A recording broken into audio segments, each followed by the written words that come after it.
एक बार श्रीमद् वल्लभाचार्य जी महाराज यमुना जी के तट पर बैठे थे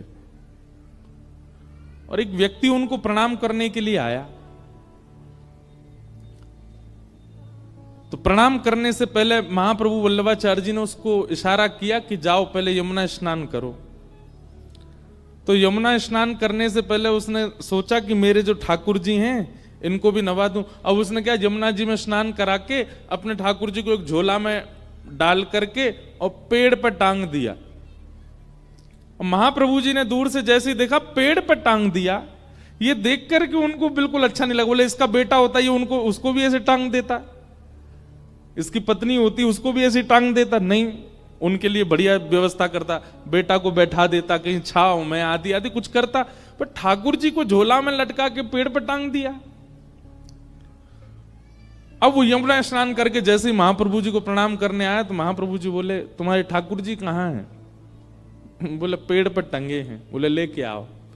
तो महाप्रभु जी ने ऐसा किया कि उस पेड़ पे असंख्य झोलियां प्रकट हो गई और असंख्य झोलियों में असंख्य ठाकुर जी। अब जैसे ही वो गया तो एक जैसी झोली और एक जैसी झोलियों में अनेक अनेक ठाकुर जी। महाप्रभु जी बोले तुम्हारे ठाकुर जी कौन से, ढूंढो इनमें से। कितने साल से सेवा कर रहे हो? बोले 15-20 वर्ष हो गए। ढूंढो तुम्हारे ठाकुर जी कौन से हैं। वो अपने ठाकुर जी नहीं ढूंढ पाया। तब महाप्रभु जी ने क्रोधित होकर के कहा, बोले किस भाव से सेवा करते हो तुम? 15-20 वर्ष में तुम ये नहीं पहचान पाए तुम्हारे ठाकुर जी कौन से हैं?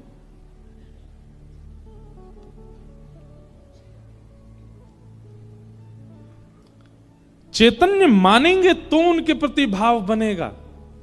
जड़ मानेंगे तो फिर ठाकुर जी भी जड़ ही बन जाते हैं। वो उनको भी आपसे कोई अभिप्राय नहीं होता।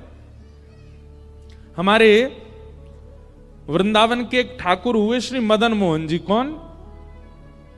जोर से बोलो कौन? मदन मोहन। वृंदावन रसामृत पद सुना आप लोगों ने? उस वृंदावन रसामृत पद में दूसरे ठाकुर हैं श्री मदन मोहन। बिहरत निस दिन कुंज गलिन में ब्रज जन मन सुख धाम, मदन मोहन को रूप निरख सनातन बलि बलि जाए। गाएंगे, कथा के विश्राम में गाएंगे, आप लोग याद कर लेना। वैसे तो सब वैष्णवों को याद है, भारत में जहां भी हम जाते हैं सब सुनाते हैं। तो हमारे वृंदावन के 7 ठाकुरों में दूसरे ठाकुर हुए श्री मदन मोहन जी। बहुत ध्यानपूर्वक सुनिएगा। ठाकुर जी की सेवा ऐसी करो कि आप अपने ठाकुर को नहीं पहचानो, ठाकुर जी आपको पहचान जाएं। आप अपने ठाकुर को कभी नहीं पहचान सकते, ठाकुर ही आपको पहचानते हैं। और वो तभी पहचानेंगे जब आप उनके प्रति चैतन्य भाव रखोगे। उनको धातु का नहीं मानो, उनको मार्बल का नहीं मानो, उनको किसी अन्य धातु का मत समझिए कभी भी। तो श्री मदन मोहन जी की ऐसी कथा आती है कि मदन मोहन जी जयपुर में विराजते थे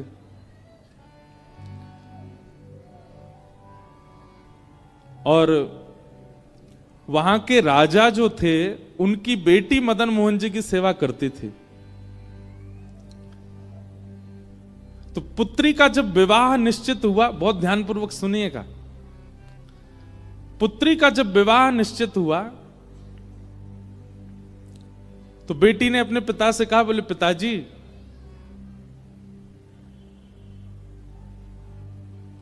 आप कुछ मत दीजिए लेकिन मेरे विवाह में मदन मोहन जी को मुझे दे दीजिए, मैं अपने संग ले जाऊं इनको। तो पिता थोड़े से व्याकुल हो गए, बोले बिटिया तू कुछ भी मांग ले, मदन मोहन जी को मत लेके जा। बेटी ने कहा, बोले कि और कुछ नहीं चाहिए, केवल मदन मोहन जी चाहिए, मैंने इनकी बड़ी सेवा की बचपन से, आप केवल इनको मुझे दे दीजिए। तो पिता और पुत्री दोनों ही सेवा के इतने लोभी थे। देखो, लोभ संसार में हो तो बुरा, सेवाओं में तो बुरा नहीं। मैं तो कथाओं में कहा करता हूं कि जितने भी अवगुण है ना, वो अवगुण बुरे कब बन जाते हैं? जब वो संसार में होते हैं। क्रोध बुरा कब? जब संसार में। अगर ठाकुर जी के प्रति कभी कभी मीठा क्रोध हो तो बुरा नहीं होता। लोभ बुरा कब है? जब संसार में। लेकिन वही लोभ भक्ति में हो, कथा में हो, नाम जप में हो तो बुरा नहीं है।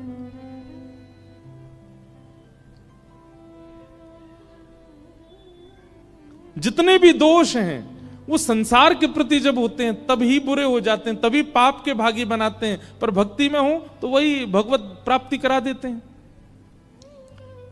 तो जयपुर के राजा वो अपनी बेटी से कहने लगे, तू जो मांगेगी सो दूंगा, मदन मोहन जी को मत मांग। तो पुत्री ने कहा, पिताजी आपके घर में पहले से ही गोविंद देव जी की सेवा है, मदन मोहन जी की सेवा है, एक ठाकुर की आप कर ही रहे हैं, एक मुझे दे दीजिए। पिता बोले, नहीं नहीं नहीं, तू जो मांगेगी दूंगा, लेकिन मदन मोहन जी नहीं दूंगा। बेटी भी बोली, मैं भी केवल मदन मोहन जी को ही चाहती हूं और कुछ नहीं चाहती।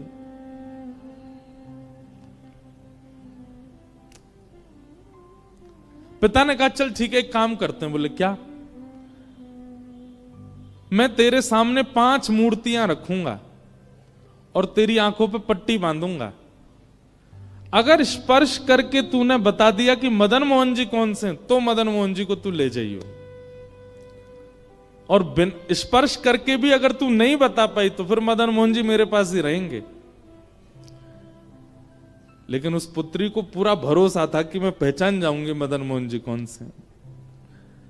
राजा ने 5 स्वरूप तैयार करवाए, एक जैसी कदकाठी, एक जैसा इत्र, एक जैसी पोशाक, एक जैसी माला, एक जैसी पगड़ी, एक जैसे अलंकार, एक जैसी वंशी, बिल्कुल सब कुछ एक जैसा। कोई व्यक्ति पहचान ही नहीं पाएगा कि इनमें मदन मोहन जी कौन से। 5 एक जैसे। और पुत्री से कहा, बेटी 5 स्वरूप तैयार हो गए, सुबह अब तुम्हारी परीक्षा होगी, अगर तुमने पहचान लिया तो मैं तुम्हें वचन देता हूं कि तुम्हारे दहेज में मदन मोहन जी जाएंगे। रात भर पुत्री बेचारी बड़ी परेशान, बोले कि कहीं मैं हार ना जाऊं, कहीं मैं चूक ना जाऊं, कहीं ऐसा ना हो कि मदन मोहन जी रह जाएं। रात भर प्रार्थना करती रही तो मदन मोहन जी उसके स्वप्न में आ गए, और स्वप्न में आकर के बोले, काय को चिंता कर रही है? बोले, मैं ये चिंता कर रही हूं कि ये 5 पिताजी ने एक जैसे बनवाए, मैं कैसे पहचानूंगी आप कौन से हो? मदन मोहन जी बोले, तू बिल्कुल चिंता मत कर, स्वप्न में बोल रहे हैं उसको। मदन मोहन जी बोले, तू जब 5 का स्वरूप देख रही हो, सब लोग इधर देखो, और विशेष रूप से आगे वालों से हमारी बहुत विनती है, बहुत सावधानी से सुनो, पीछे वाले बिल्कुल सावधानी से बैठे, आगे वाले भी बैठो।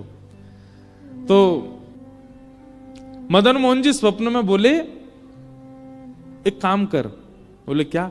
कल जब 5 को तू देखे ना, तो मुख देखने के बाद, वक्ष देखने के बाद, चरण देखने के बाद, जो ऐसे भुजा होती है ना वंशी बजाने वाली, त्रिभंग ललित स्वरूप है, उन भुजाओं के ऊपर हाथ फेरियो। और बोले, देखते देखते जिस स्वरूप की उंगली खड़ी हो जाए, समझ जाना वही मैं हूं, और तू पिता को बता दियो कि ये रहे मदन मोहन जी। ठाकुर जी ने क्या कहा? जिस स्वरूप की उंगली ऐसे खड़ी हो जाए तेरे स्पर्श से, तू बस पकड़ करके बोल दो, पिताजी यही मदन मोहन, वो मैं ही हूंगा। अब देखो इस कथा में क्या है कि भक्त ठाकुर जी को नहीं पहचान रहा है, ठाकुर जी भक्त को पहचानेंगे, ठाकुर जी भक्त के पास रहना चाहते हैं। सोचो, विचार करो कि उस राजा की पुत्री की भक्ति कैसे होगी कि ठाकुर जी अपने जड़ स्वरूप में उंगली खड़ी कर देंगे। इसका मतलब क्या है? ठाकुर जी जड़ हैं नहीं, ठाकुर जी चेतन्य ही है। ये तो हमारी भक्ति की न्यूनता, हमारी भक्ति स्वभाव की सूक्ष्मता है कि हमको उनमें जड़ का अनुभव होता है, हमको उनमें जड़त्व का अनुभव होता है।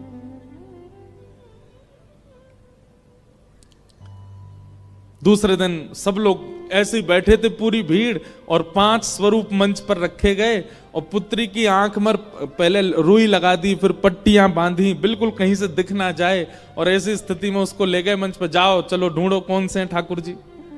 पहले स्वरूप को देखे, रूप एक जैसा, हाथ एक जैसे, पैर सब कुछ एक जैसा। स्पर्श करते करते जैसी उसने वास्तविक मदन मोहन जी को छुआ, सोई मदन मोहन जी ने अपनी उंगली उठा दी, और जैसी उंगली का स्पर्श किया उसने कहा, पिताजी ये हैं मदन मोहन लाल जी।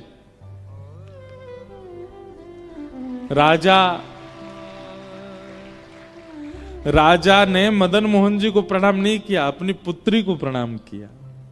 बोले बेटी तूने नहीं पहचाना है, उन्होंने पहचाना है तुझे। तेरा स्पर्श होते ही मैंने देख लिया था कि उन्होंने अपनी उंगली हिलाई थी, अपनी उंगली खड़ी की थी। इसका मतलब तू नहीं ले जाना चाहती है उनको, वो जाना चाहते हैं तेरे साथ में। तू ले जाना चाहती तो मैं नहीं देता, लेकिन वो जाना चाहते हैं इसलिए मैं नहीं रोकूंगा। और अपनी पुत्री का विवाह करके एक पालकी में पुत्री बैठ करके गई और दूसरे रथ में महाराज दहेज में ठाकुर जी मदन मोहन जी कहां गए? करौली, राजस्थान। राजस्थान में करौली, जहां आज भी मदन मोहन जी विराजते। ठाकुर जी दहेज में आए। ऐसी भक्ति कब प्रकट होती है? जब ठाकुर जी के प्रति चैतन्य भाव हो। अभी मैं कुछ दिन पहले एक न्यूज देख रहा था, एक माता जी कह रही थी कुंभ में मेरे ठाकुर जी खो गए। मैंने कहा भैया बेटा खो जाते, भैया खो जाते, माता पिता खो जाते, ठाकुर जी खो गए कुंभ में? ठाकुर जी खो गए, उनके सेवा के ठाकुर जी। अब वो कह रही थी न्यूज चैनलों पे सब जगह मेरे ठाकुर जी कहीं मिल जाएं तो बताना। हम उन मां के प्रति संवेदना व्यक्त करते हैं, लेकिन एक बात हम यह भी स्पष्ट करते हैं कि यदि सेवक ने भाव से सेवा की होगी, सेवक ने बहुत प्रेम दुलार लाड़ किया होगा, तो ठाकुर जी स्वयं आ जाएंगे। ठाकुर जी जा नहीं सकते। हमारी बात को आप कहीं लिख लीजिएगा, ठाकुर जी जड़ इसलिए हैं, मुझे और आपको चुनौती दे रहे हैं ठाकुर जी। बोले तेरी भक्ति में सामर्थ हो, तुझ में सामर्थ हो, तो तू मुझे चैतन्य बना के दिखा। मैं कथा में कहा करता हूं, एक खेल खेलते थे हम बचपन में। सब लोग इधर देखो, एक खेल खेलते थे, पता नहीं आपके झारखंड में खेलते हैं कि नहीं बच्चे। आजकल तो फोन आ गए ना, तो बच्चों ने फिजिकल गेम्स खेलना बंद कर दिया। लेकिन बचपन में हम एक गेम खेलते थे, बर्फ पानी। खेला है? उसी का एक दूसरा रूप होता है विष अमृत। बहुत बढ़िया बढ़िया खेल हैं ये। उसमें क्या होता था कि एक व्यक्ति जो है वो सबको छूता है और दौड़ करके जिसको छू लेता है वो फिर बर्फ बन जाता है। अब बाकी के लोग जो हैं वो उसके चारों तरफ घूमते रहते हैं, वो उसको पानी बनाने का प्रयास कर, वो जाके जैसे उसको खींचते हैं तो वो पानी बन जाता है। अब देखो, जिस समय वो व्यक्ति बर्फ पानी जब बच्चे खेलते हैं तो उसमें जब बर्फ बनता है, क्या वो सच में बर्फ है? क्या वो सच में एक स्थूल व्यक्ति है? नहीं, वो चैतन्य है, लेकिन एक खेल के रूप में वो अपने आप को स्टैच्यू मान लेता है, अपने आप को बर्फ मान, फिर जिस आकृति में होता है वैसे ही रह जाता है। एक और खेल खेलते थे उसमें ऐसा बोलना, मतलब 10 तक गिनती गिनो, पीछे सारे बच्चे जो हैं वो ऊट पटांग हरकत करते रहेंगे और 10 बोलते ही जितने भी बच्चे उन सबको एक स्टैचू बनना पड़ता है। कोई बच्चा ऐसे हो जाता है, कोई ऐसे हो जाता है, कोई कुछ कुछ, फिर वो आकर के सबके पास आके सबको हंसाने का प्रयास करता है ना। पता नहीं आप लोगों ने खेला है कि नहीं, हमने खूब खेले, ये सब खेले हैं। तो फिर वो उसको नियम होता है, तुम छुओगे नहीं किसी को, लेकिन बातें बोल के उसके पास उसको, अगर तुमने उसको हंसा दिया, अगर उसके हाथ पांव सीधे कर दिए तो तुम्हारी जीत हो जाती है। ठीक वैसे ही ठाकुर जी ऐसे खड़े और हम आप सब लोगों को अधिकार मिला है कि हमें ठाकुर जी को हंसाना है, हमें ठाकुर जी को बिठाना है, हमें ठाकुर जी को सुलाना है, हमें ठाकुर जी को गोद में लेना है। और उस खेल में विजय प्राप्त करने के लिए ही ये भागवत की कथा सुनाई जा रही है कि ठाकुर जी को कैसे हंसाओगे, कैसे बिठाओगे, कैसे नचाओगे, कैसे गोद में लोगे, वो सारी क्रियाएं बताई जाती हैं कथा में। ये खेल है। उसी खेल की पूर्णता बताई जा रही है यहां पर।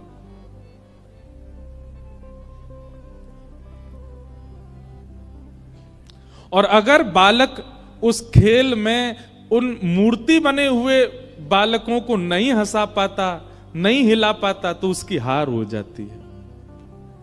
ठीक वैसे ही हमारे संसार रूपी खेल में बहुत सारे मूर्ति बने हुए हैं। कौन?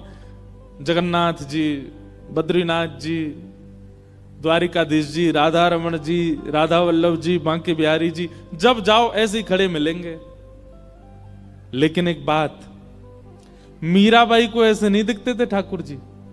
जब मीराबाई जाती थी मंदिर के कोने में खड़े हुए हुए, उसके रूप बदलते रहते थे, वो बातें करती रहती, दुनिया कहती कौन से बात कर रही है, पर उसके लिए ठाकुर जी ऐसे नहीं खड़े हैं। उसके लिए ठाकुर जी अलग अलग मुद्राएं बना रहे होते थे, उसके लिए ठाकुर जी ऊपर से बोल रहे होते थे।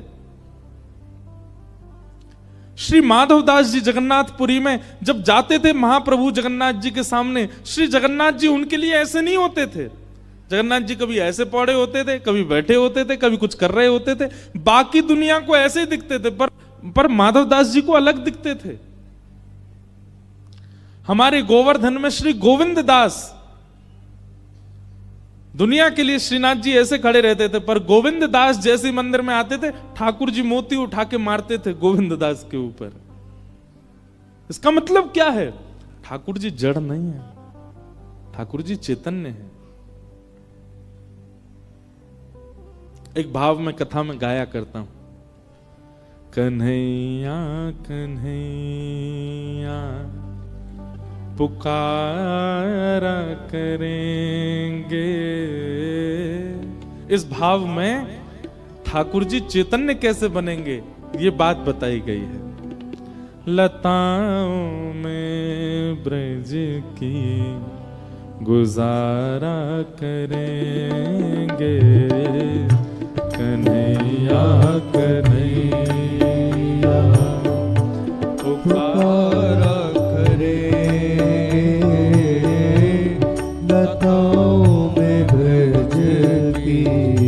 ताली बजा के गाओ, गुजारा करेंगे।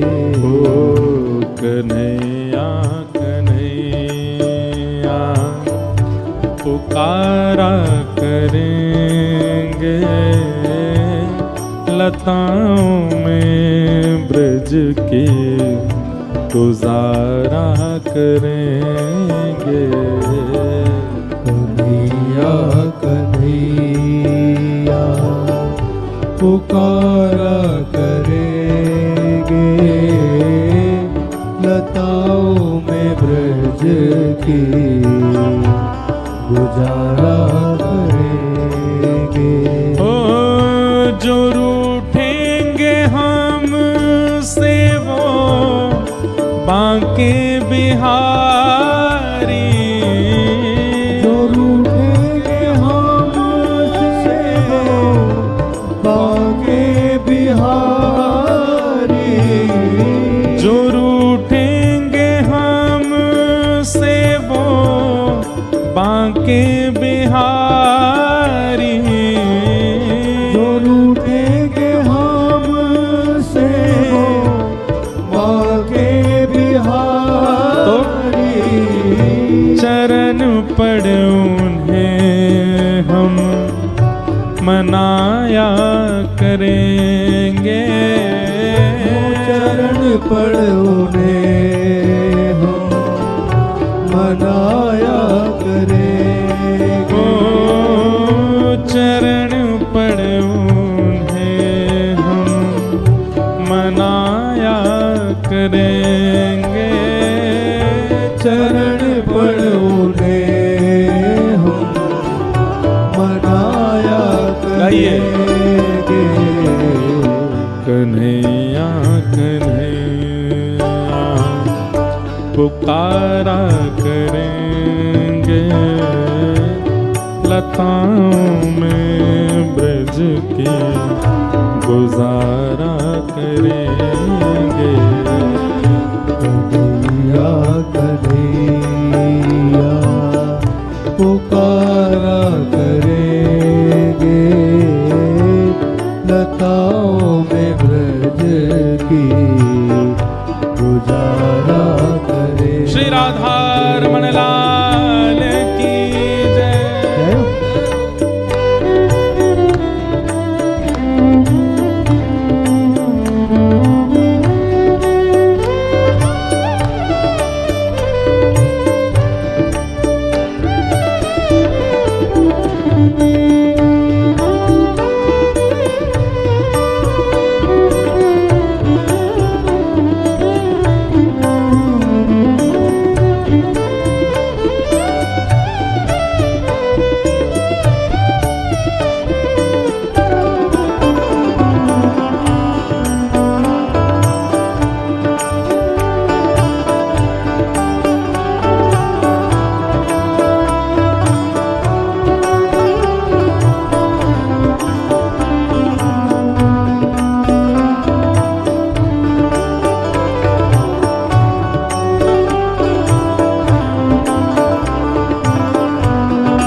कहीं तो मिलेंगे वो बांके बिहारी, कहीं तो मिलेंगे वो बांके बिहारी,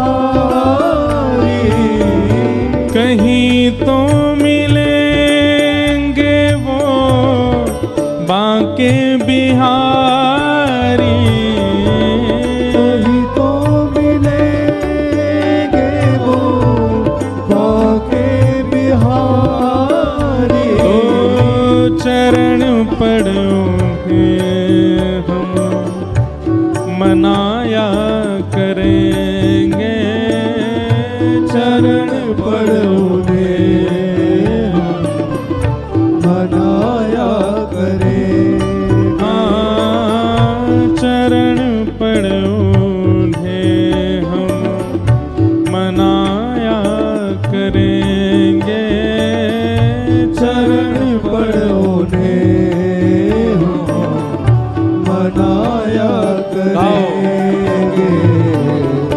कन्हैया कन्हैया पुकारा करेंगे, लताओं में ब्रज की गुजारा करेंगे। कन्हैया कन्हैया पुकारा करेंगे, लताओं में ब्रज की गुजारा करें। ओ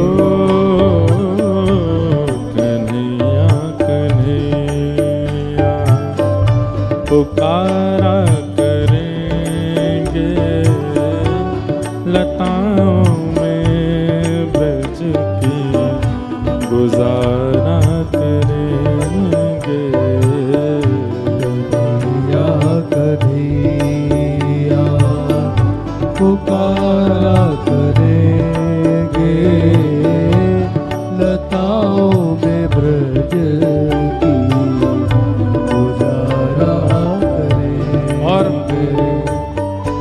उन्होंने नचाए हैं ब्रह्मांड सारे, उन्होंने नचाए हैं ब्रह्मांड सारे, उन्होंने नचाए हैं ब्रह्मांड सारे,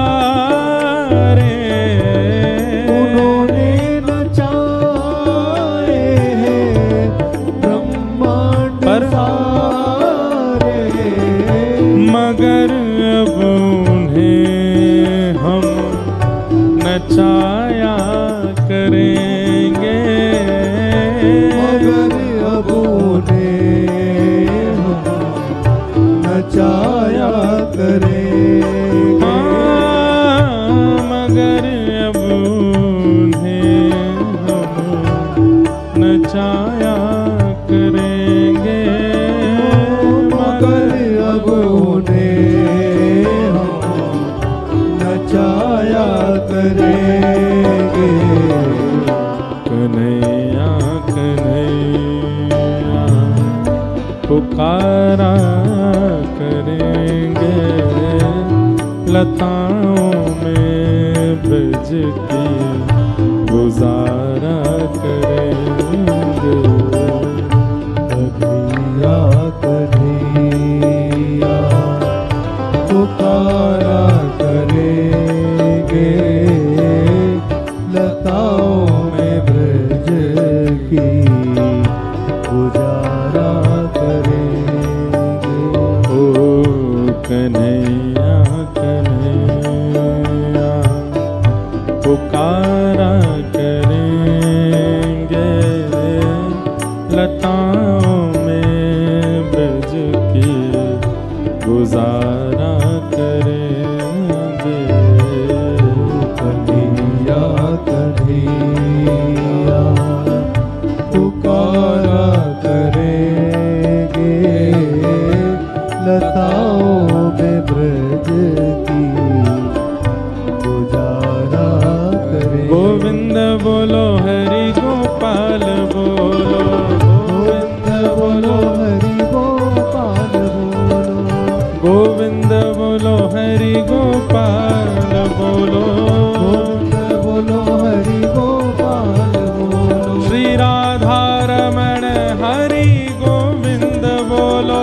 राधा रमण हरि गोविंद बोलो, राधा रमण हरि गोविंद बोलो, हे गोविंद बोलो गोपाल बोलो, गोविंद बोलो गोपाल बोलो, हरि गोविंद बोलो गोपाल बोलो, गोविंद बोलो गोपाल बोलो, श्री राधा रमण हरि गोविंद बोलो, राधा रमण हरि गोविंद बोलो, श्री राधा रमण हरि गोविंद बोलो, राधा रमण हरि गोविंद बोलो, श्री राधा रमण हरि गोविंद बोलो, राधा रमण हरि गोविंद बोलो, श्री राधा रमण हरि गोविंद बोलो, राधा रमण हरि गोविंद बोलो, श्री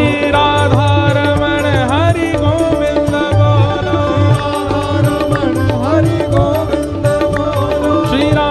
रमण हरि गोविंद बोलो, राधा रमण हरि गोविंद बोलो, श्री राधा रमण हरि गोविंद बोलो, राधा रमण हरि गोविंद बोलो, श्री राधा रमण हरि गोविंद बोलो, राधा रमण हरि गोविंद बोलो, श्री राधा रमण हरि गोविंद बोलो, राधा रमण हरि जय जय श्री राम, जय जय श्री राम, जय जय श्री राम।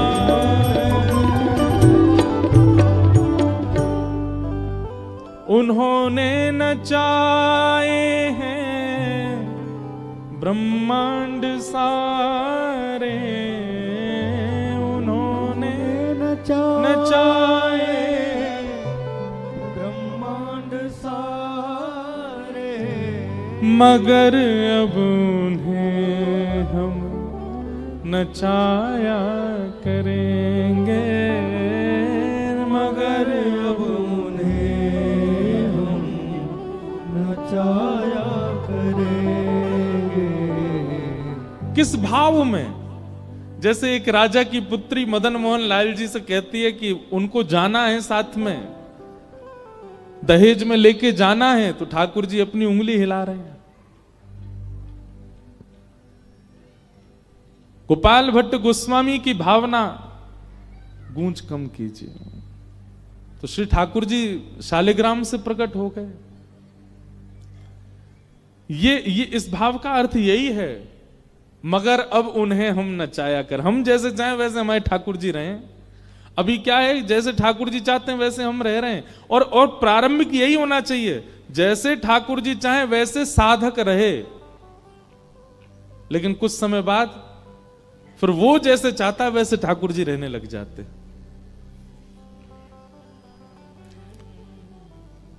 राम कथा में एक प्रसंग आता है केवट का, और केवट प्रसंग में एक भाव आता है कि जब केवट राम जी को नाव में बैठा लेता है, तो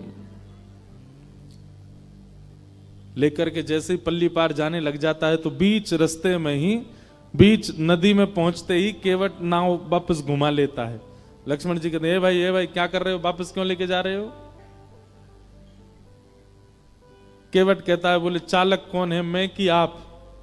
बोले तुम हो। तो बोले तो फिर मेरे पे विश्वास रखो ना, मैं जैसे चला रहा हूं, मुझे पता है ना नदी का क्या कैसे वेग है, कब कहां कैसे लेके जाना है, इसलिए मुझे मत सिखाइए। वापस लेके जाने लगा, फिर घुमा करके फिर छोड़ पर पहुंचाने लगा, फिर जैसे ही छोड़ आने वाला होता था तुरंत घुमा लेता था। सीता जी भी थोड़ी सी परेशान तो हो गई, लक्ष्मण जी तो नाराज ही हो गए, लेकिन 2-4 बार में जैसे ही बार बार घुमा लाता, नहीं छोड़ता पल्ली पार, तो अब की बार राम जी बोले, ए भाई ये क्या कर रहे हो तुम, इतनी देर हो गई, तुम क्यों बीच में हमको घुमा रहे हो, छोड़ दो ना पल्ली पार। केवट कहता, बस 3-4 बार में थक गए आप, और आप जो हमको 84 लाख बार नचाते रहते हो सब जगह, उसका क्या? कभी हमको कुछ बनाते हो, कभी कुछ बनाते हो, कभी बस इतने में ही हो गया, 4 बार में ही पसीना आ गया आपको। कभी मछली बनाते हो, कभी कुकर बनाते हो, कभी सूकर बनाते हो, कभी कभी बिल्ली बना देते हो, कभी छिपकली बनाते हो, ना जाने कैसी कैसी योनियों में हमको नचाते रहते हो। हमने 4 बार बीच भंवर में क्या घुमा दिया, पसीना छूट गए आपके।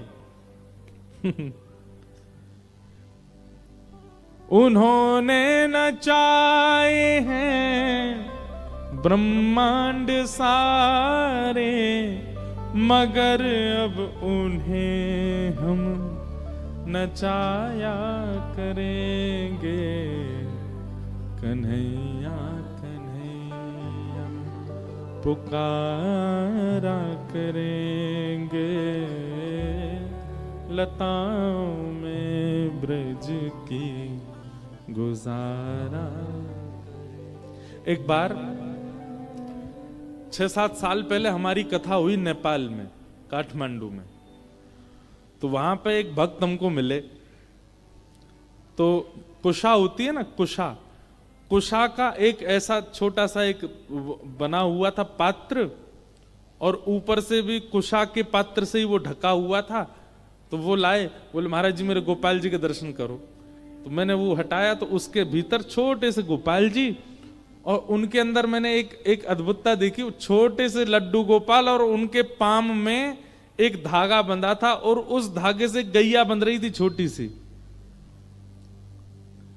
मैंने की भैया भगत जी इधर आओ। मैंने ये क्या है, तुमने एक तो कुशा के सूखी घास के पात्र में तुमने ठाकुर जी धर रखे हैं, ऊपर से मैं तुमने पाम से गैया क्यों बांध रखी है। तो उनके नेत्र सजल हो गए। बोले महाराज जी हम ज्यादा धनवान नहीं हैं, हमारी स्थिति ऐसी है कि हमको कोई कुछ दे देता है तो हम पा लेते हैं। हमारे मन में ऐसा भाव आया कि हमारी स्थिति तो ऐसी कि 4-4 दिन तक भी कई बार भूखा रहना पड़ता है, पर ठाकुर जी से हमारा बहुत प्रेम है, ठाकुर जी की हम बहुत सेवा करते हैं, पर इनको राग भोग श्रृंगार 3 चीजें प्रिय, हम इनका भोग नहीं लगा पाते। इसलिए हमने भावना रखी है, एक छोटी सी गैया हमको किसी ने दे दी, तो वो गैया हमने भीतर छोड़ रखी है, और हमने लाल जी से कह रखा है जब जब आपका मन हुआ करे तब आप इनका जो है दूध पी लिया कीजिए, और हमें छोड़ के मत जाइएगा, भले ही चाहे गैया के दूध से ही पेट भर लो, हमें छोड़ के मत जाना कभी। और वो क्या बोले पता है, आपको सुन के आश्चर्य होगा। बोले महाराज जी ठाकुर जी के लिए भोग तो मैं रोज नहीं लगा पाता, पर रोज थोड़ी बहुत घास तोड़ करके गैया के सामने डाल देता हूं भीतर। मैंने क्यों? बोले गैया पालेगी तो दूध बनेगा, ठाकुर जी दूध पी लिया करेंगे। मैंने कहा भैया तेरी भावना। हमने कही भाई हो सकता है 56 भोग लगाने वाले को छोड़ के चले जाए, पर तुझे छोड़ के नहीं जाएंगे ठाकुर जी, तुम्हारी जो भावना है। ने एक सी धातु की गैया को घास खिलाते ताकि गैया का दूध बने, ठाकुर जी पी ले, और पांव से इसलिए बांध रखी कहीं गैया नहीं भाग जाए। कहीं गैया भाज गई, ठाकुर जी भूखे रह गए, तो ठाकुर जी भी चले जाएंगे। भाव के वश में है भगवान, भाव के वश में है भगवान। ठाकुर जी व्यवस्था से नहीं आते, ठाकुर जी आपके धन से नहीं आते, ठाकुर जी आपके रूप से नहीं आते, ठाकुर जी आपकी सुंदरता से नहीं आते, ठाकुर जी तो केवल आपके भाव से आएंगे, रुकेंगे। तो अब मेरे पीछे जो स्वरूप है ठाकुर जी का, गोपाल जी, अभी ये कैसे हैं? ऐसे ही खड़े रहेंगे, लेकिन आपकी भावना सुंदर होगी तो इन 7 दिनों में आपको इनकी पलक झपकते हुए दिख जाएगी। आपकी भावना शुद्ध होगी तो ये इसके अलावा ऐसी मुद्रा में भी दिख जाएंगे। आपकी भावना शुद्ध होगी तो गैया से गले लगे हुए भी दिख जाएंगे। ठाकुर जी कहीं भी जड़ नहीं है, हमारी भावना जड़ है, इसलिए ठाकुर जी हमको जड़ दिखाई देते हैं। ठाकुर जी सब जगह चैतन्य रूप में। वो चैतन्य रूप कैसे दिखे, वो चैतन्य दृष्टि कैसे दिखे, वो कथा सिखाती, वो कथा दिखाती। तो भगवान पहला रूप क्या है? सत्य। और दूसरा रूप क्या है? चैतन्य। और ठाकुर जी का तीसरा रूप क्या है? आनंद। ठाकुर जी आनंद है। अच्छा, मुझे ऐसा लगता है ठाकुर जी को देखने के बाद देखने वाला आनंद रूप में आ जाता है। अगर कोई व्यक्ति अति आनंद में दिखाई दे रहा हो, समझ जाइयो या को ठाकुर जी मिल गए हैं, यही हमारे इतना आनंद में है। अच्छा, आनंद वाले व्यक्ति का स्वरूप स्वभाव क्या है? बहुत ध्यान से सुनिएगा। सुखी व्यक्ति और आनंदित व्यक्ति, इन दोनों में अंतर क्या है? जिसको देख करके आपके चित्त में भी शीतलता का अनुभव होने लग जाए, जिसको देख करके आपको प्रसन्नता होने लग जाए, जिसको देख करके आपका मुखमंडल प्रसन्न हो जाए, जिसको देख करके आप अपनी चिंताएं, अपने संकटों को भी भूल जाओ, समझ जाना वो आनंदित व्यक्ति है। जिसको देख करके केवल प्रसन्नता हो रही है, बाकी सारी स्थितियां यथावत हैं, वो सुखी व्यक्ति है। अच्छा, दूसरी बात, सुखी व्यक्ति देह से भी ठीक होगा, मस्तिष्क मानसिक भी ठीक होगा, बुद्धि से भी ठीक होगा, दिखने में भी ठीक होगा, तभी सुखी कर पाएगा। पर आनंद देने वाला व्यक्ति वो कई बार स्वयं रोग से होगा, वो कई बार स्वयं पीड़ा में होगा, पर उसकी उपस्थिति आपको आनंदित कर देगी। यह आनंद वाले व्यक्ति का लक्षण।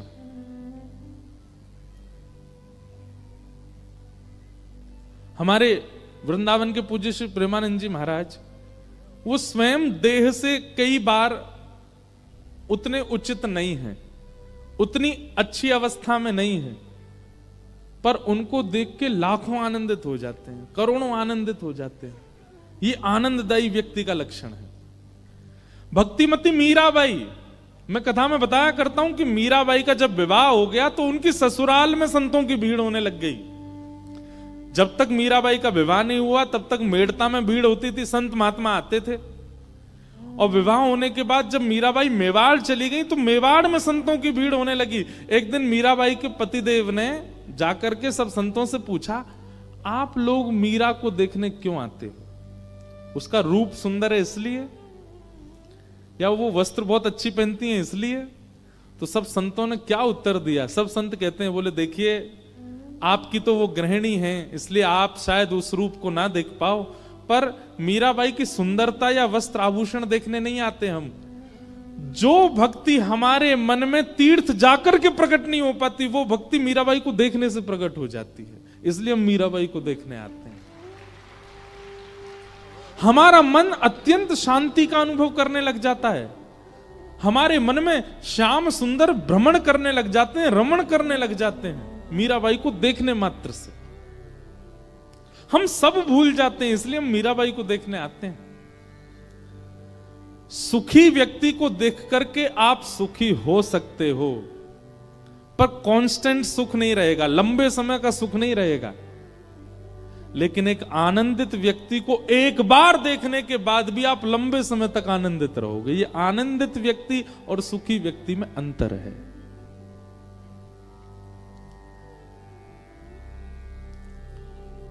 दूसरी बात, सुखी और आनंदित व्यक्ति में और अंतर क्या है? अभी ठाकुर जी की बात नहीं हो रही, केवल भक्तों की बात हो रही है। सुखी व्यक्ति के आप जितने समीप जाते जाओगे उतने उसके दुर्गुण दिखते चले जाएंगे, पर आनंदित व्यक्ति के आप जितने समीप जाते जाओगे उतने खो जाओगे, उतने और ज्यादा डूबते चले जाओगे। ये सुखी और आनंदित व्यक्ति का लक्षण। तीसरी बात, सुखी व्यक्ति संसार की व्यवस्थाओं में घिरा हुआ होगा और संसार से ही आपको सुखी कर रहा होगा। जैसे कि कोई एक्टर, जैसे कि कोई गायक, जैसे कि कोई इन्फ्लुएंसर, वो जब तक संसारी साधन उसके पास नहीं होगा वो आपको सुखी नहीं कर पाएगा। एक्टर के पास मेकअप नहीं हो, बिना मेकअप के मंच पे आ जाए सब भाग जाएंगे, कोई नहीं देखेगा उसको। ऐसे ही कोई इन्फ्लुएंसर, उसके पास में अगर संसारी कैमरा नहीं है, वो नहीं है, जो भी होते हैं उनके पास में वो सब नहीं है, तो वो आपको सुखी नहीं कर पाएगा। पर आनंदित व्यक्ति पेड़ की छांव के नीचे बैठेगा, आपको भी बैठा लेगा, आपको वहीं आनंदित कर देगा। उसको संसारी व्यवस्थाओं की आवश्यकता नहीं। सुखी और आनंद। और भैया अंतिम बात, सुखी व्यक्ति जो घोर संसारी है, और आनंदित व्यक्ति जो घोर राधा रमण जी का है, वही है आनंद। जो घोर राधा रमण जी का, घोर राधा रमण जी का मतलब चलत कृष्ण, सोवत कृष्ण, उठत कृष्ण, इत कृष्ण, उत कृष्ण, आगे कृष्ण, पाछे कृष्ण, कृष्ण कृष्ण कृष्ण, सब जगह कृष्ण।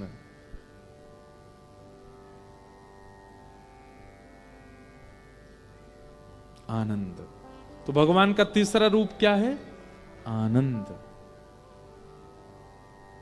सच्चिदानंद रूपाय विश्वोत्पत्त्यादि हेतवे, विश्व की उत्पत्ति पालन संहार जो करते हैं, तापत्रय विनाशाय, 3 प्रकार के तापों का जो उपशमन करते हैं, श्री कृष्णाय वयम नमः, ऐसे श्री कृष्ण को हम बारंबार प्रणाम करते हैं।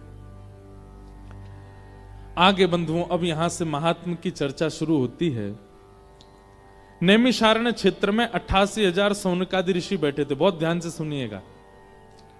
और उन 88,000 सौनकादि ऋषियों ने मानव कल्याण के लिए यज्ञ करना प्रारंभ किया, लेकिन उस यज्ञ से कोई लाभ नहीं मिला। तब वहां पर सूत जी का आगमन हुआ, और 88,000 सौनकादि ऋषियों ने सूत जी महाराज से पूछा कि मानव कल्याण कैसे होगा, कृपा कर हमें इसका साधन बताओ। तब सूत जी महाराज ने भागवत जी की महिमा कही। बोले भैया, मानव कल्याण भागवत जी से हो सकता है। तब 88,000 सौनकादि ऋषियों ने कहा, महाराज ये भागवत जी क्या हैं, और ऐसा इन भागवत जी में क्या है जो अन्य साधनों में नहीं है? कृपा कर इन भागवत जी की महिमा हमको बताओ। तब सूत जी महाराज भागवत जी की महिमा बताते हैं। एक बार की बात है, नारद जी महाराज पृथ्वी पर आए। क्यों आए? क्योंकि पृथ्वी की बड़ी प्रशंसा होती है देवलोकों में। देवता आपस में बहुत प्रशंसा करते हैं पृथ्वी की। अरे भैया पृथ्वी बहुत अच्छी। क्यों? अरे वहां पर वृंदावन नाम का एक धाम है, वहां पर यमुना जैसी नदी बहती है, यहां पर कुंभ लगता है, सब लोग प्रयाग संगम स्नान करते हैं। पृथ्वी बहुत अच्छी है। क्यों? यहां बद्रीनाथ है, यहां जगन्नाथ है, यहां द्वारिकानाथ है। पृथ्वी बहुत अच्छी है। क्यों? यहां पर दिव्य दिव्य संत कथाएं होती रहती हैं, सत्संग होता है, संकीर्तन होता है। ये सब स्वर्ग में नहीं होता, इसलिए देवताओं को पृथ्वी बहुत अच्छी लगती है। एक दिन नारद जी ने विचार किया, पृथ्वी इतनी अच्छी है, चलो मैं दर्शन करके आता हूं। लेकिन पृथ्वी पर आते ही नारद जी महाराज को क्या दिखा कि अहम तो पृथ्वीं यातो ज्ञात्वा सर्वोत्तमामिति,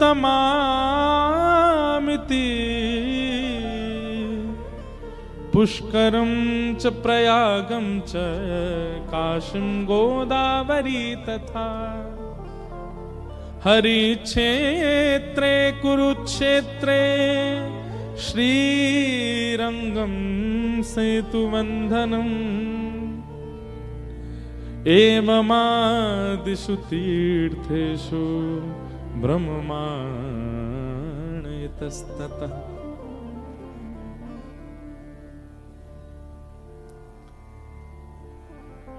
नारद जी पृथ्वी पर आए। एक बात संसारी है, आप जब किसी की बहुत ज्यादा महिमा सुन लेते हैं ना, तो आप अपने मन में बहुत सारी एक्सपेक्टेशंस बना लेते हैं उस वस्तु से। जैसे हमको मान लो किसी ने कहा, महाराज जी रांची की कचौड़ी बहुत अच्छी। अब यहां मिलता क्या वो तो हमें अभी नहीं पता। किसी ने हमसे कहा, मान लीजिए रांची की कचौड़ी बहुत बढ़िया है। अब वो जब मिलता तब हमको यही कहता, उसकी आलू की सब्जी ऐसी, उसमें हींग ऐसा पड़ा होता, महाराज मिर्च ऐसी होती है कि पूरा जो है शरीर झन्ना जाए, और महाराज कचौड़ी ऐसी देसी घी में बनी। अब वो इतनी प्रशंसा कर चुका है कि मेरे मन में एक उम्मीद जग चुकी है उस वस्तु के प्रति, बहुत अतीत में।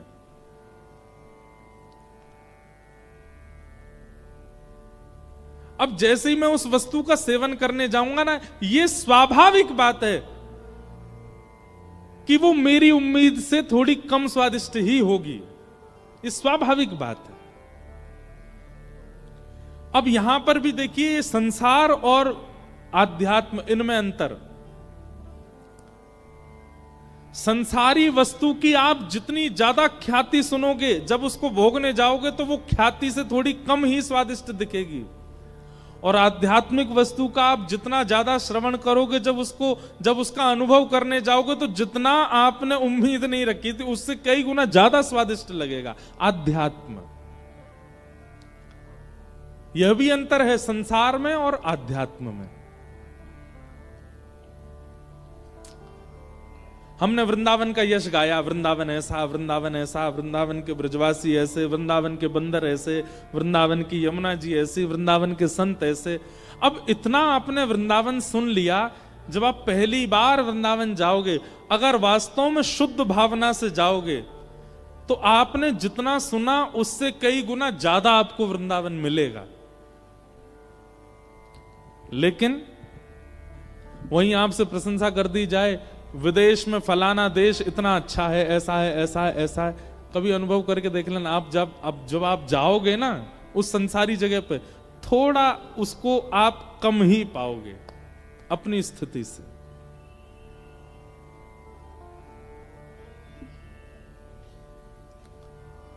संसारी वस्तु और आध्यात्मिक वस्तु में यही अंतर है। अब नारद जी आए थे संसार देखने, यहां आकर के देखा कि महाराज यहां तो सब कुछ बिल्कुल जैसा सुना वैसा कुछ भी है ही नहीं। कि सत्यम नास्ति तपः शौचम दया दानम न विद्यते पाखंड निरता संतो विरक्ता सपरिग्रह। इसीलिए कहते हैं ज्यादा किसी से उम्मीद मत रखिए। जो नए नए यहां पर लड़का लड़की बैठे हैं, बहुत ध्यान से सुनना।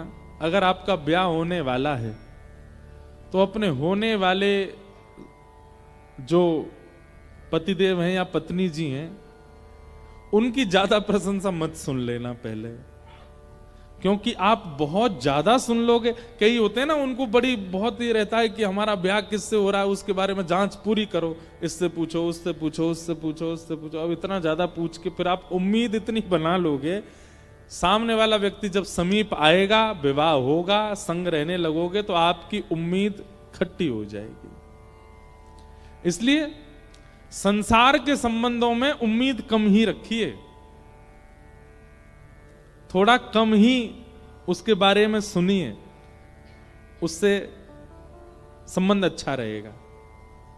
तो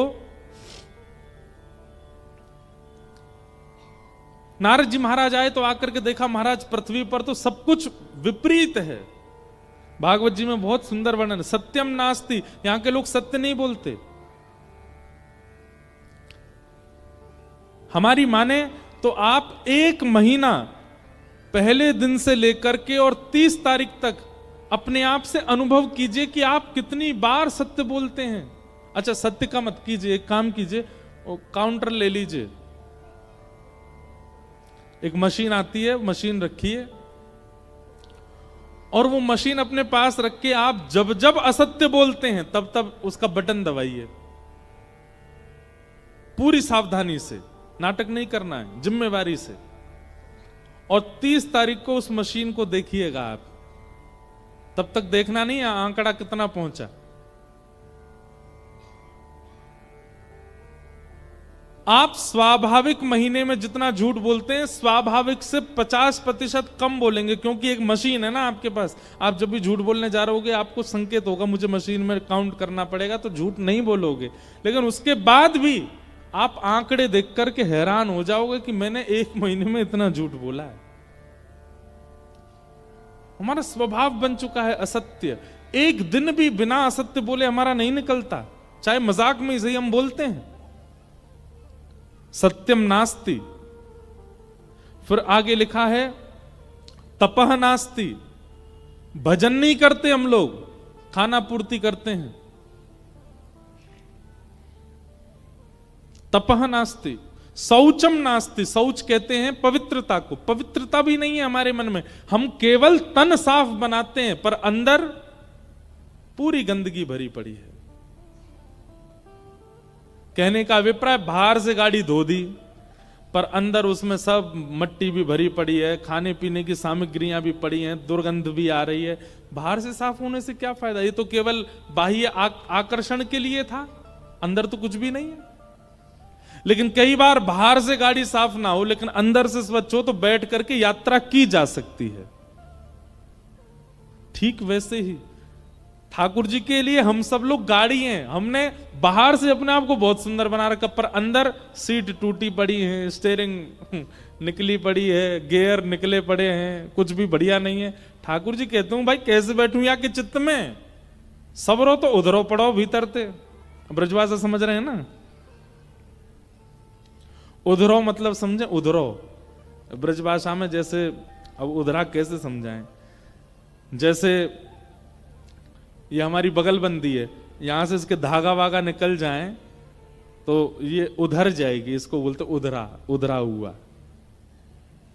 अभी सामने मैट मैट बिछे सब उटपटांग हो जाएं, खुल जाएं। कई हमारे मित्र जन है वो उधरे ही रहते हैं तो ये उधरा, उसको कहते हैं उधरा पड़ा रहना। एक बात याद रखिएगा, जिस व्यक्ति का स्वभाव, जिस व्यक्ति का जीवन ऐसे उधरा सा रहता है ना, ठाकुर जी नहीं आते उसके पास। ठाकुर जी को तो सुधरो चाहिए, उधरो नहीं।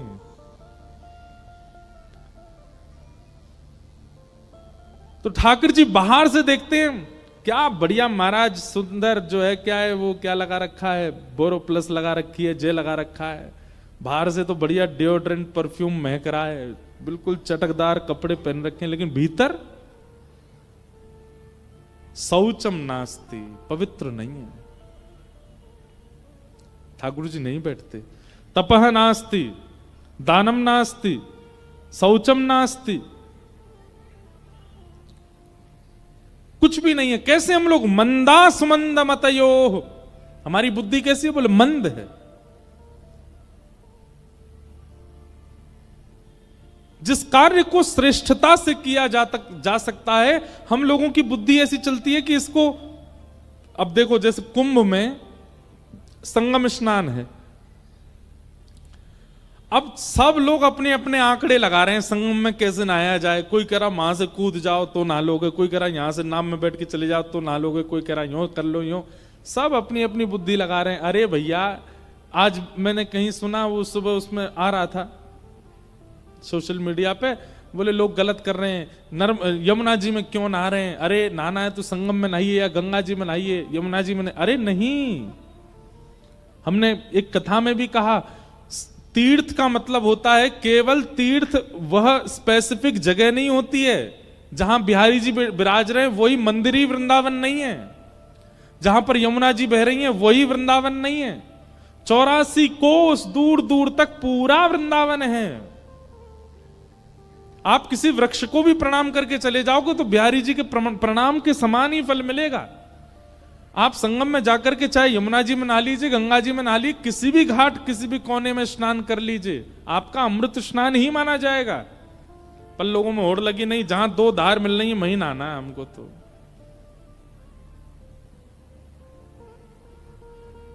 मति विकसित कीजिए थोड़ी, और मति विकसित होती है सत्संग से। जो व्यक्ति सत्संग नहीं करता उसकी मति जड़ित होती चली जाती है, जिसको हम कहते हैं ब्रॉड माइंडेड, बहुत बहुत उच्च विचार वाला, बहुत खुली सोच वाला, वो आध्यात्मिक व्यक्ति होता है, संसारी नहीं। तो कैसे हैं हम लोग? मंदा सुमंद मतयो मंद भाग्या युपद्रुता। नारद जी महाराज ने यह सब आकर के देखा। नारद जी देख करके बड़े परेशान हो गए, बोले भैया पृथ्वी की जितनी प्रशंसा सुनी थी, पृथ्वी तो बिल्कुल विपरीत है। नारद जी सब जगह भ्रमण करते करते वृंदावन आए, तभी वृंदावन में उन्होंने क्या देखा? यमुना जी के तट पर एक परम सुंदरी बैठी है और उस सुंदरी की गोद में दो वृद्ध लेटे हैं। एक युवती की गोद में वृद्धों का लेटा हुआ देखना ये कोई उचित तो नहीं। नारद जी महाराज ने तुरंत जिज्ञासा प्रकट करते हुए पूछा, हे देवी आप कौन हो और आपकी गोद में दो वृद्ध कौन है? तब उस कन्या ने अपना प्रत्युत्तर दिया, अहम भक्तिरिति ख्याता इमो में तनयो मतौ ज्ञान वैराग्य नामानो काल योगेन जर्जरो। मैं भक्ति, मेरा नाम भक्ति है, और ये दोनों मेरे पुत्र हैं, ज्ञान और वैराग्य।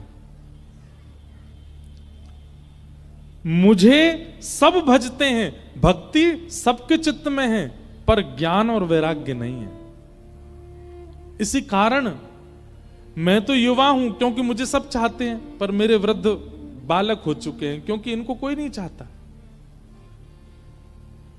मैं अपनी कथाओं में कहा करता हूं बंधुओं, भक्ति पथ पर चलने के बाद भी, भक्ति मार्ग पर आ जाने के बाद भी हम निराश क्यों हैं, हम हताश क्यों हैं, हम उदास क्यों हैं? क्योंकि भक्ति के पुत्र ज्ञान और वैराग्य हमारे पास नहीं है। केवल भक्ति है, ज्ञान नहीं है। एक भक्त था, गोपाल जी की सेवा करता था। किसी ने उसको जाके कहा, ए भाई तू गोपाल जी की सेवा कब से कर रहा है? बोले हो गए 7-8 साल हो गए। बोले 7-8 साल में भी तू आज भी छोटे से घर में ही रहता है, तेरा ना तो व्यापार बढ़ा, तेरा ना धन की वर्धन हुआ, ना तू घर बना पाया। उस व्यक्ति को लगा हाँ बात तो सही है। बोले तू देवता बदल दे, ये गोपाल जी तो छोटे से घर में ही राजी रहेंगे, तू एक काम कर महादेव की उपासना कर। देखा, महादेव की उपासना करने वाले को सोने की नगरी लंका मिल गई। उसके मन में तुरंत अविश्वास आ, ये अज्ञान है। अज्ञान आपके अंदर है, ये आपको कैसे पता चले? ठाकुर जी के प्रति एक बार भी, या ठाकुर जी के जनों के प्रति, या ठाकुर जी के धाम के प्रति एक बार भी आपके चित्त में अविश्वास आ जाए, समझ जाना कि आपके अंदर अज्ञान है, ज्ञान नहीं है। लेकिन कोई कुछ भी कह जाए, कोई कितना भी बोल जाए, धाम के प्रति, नाम के प्रति, ठाकुर जी के प्रति, लीला के प्रति और ठाकुर जी के जनों के प्रति आपके चित्त में कभी अविश्वास ना आवे, समझ जाना भक्ति के साथ ज्ञान है।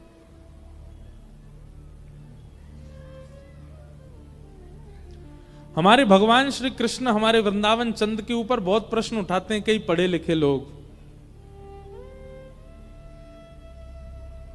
पर उनको अज्ञानी ही कहते हैं। हमारे यहां तो कहते हैं गमार, गमार हैं ये, या जाने कहां गमार, प्रेम नदिया की सदा उल्टी बहे धार।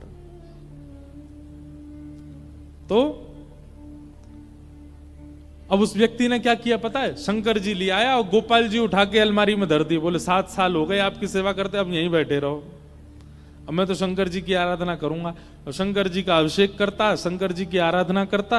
अब शंकर जी की आराधना के समय जो उसने अगरबत्ती जलाई, उस अगरबत्ती का धुआं उड़ करके इस तरफ जा रहा था जिस तरफ गोपाल जी बैठे थे। स्वाभाविक जा रहा था, उसमें कुछ हो नहीं रहा था, अपने आप ही वो धुआं इस तरफ जा रहा था। तो उस व्यक्ति के मन में क्या आया?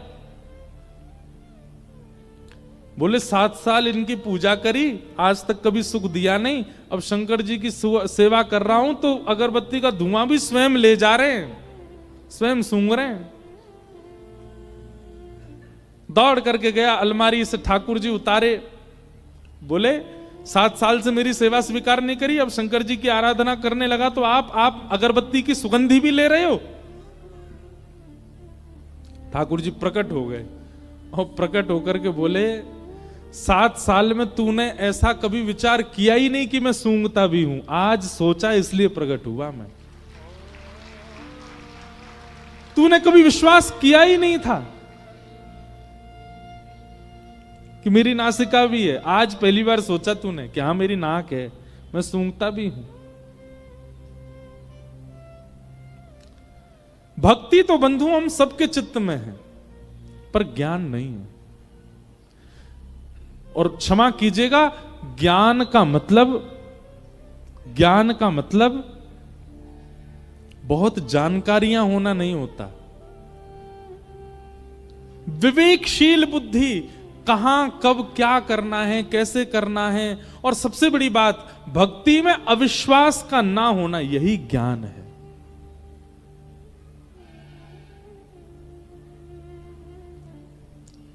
आपकी भक्ति में, आपकी सेवा में, आपके गुरु के प्रति, धाम के प्रति, तीर्थ के प्रति आपके चित्त में जो अविश्वास प्रकट होता है वही अज्ञान।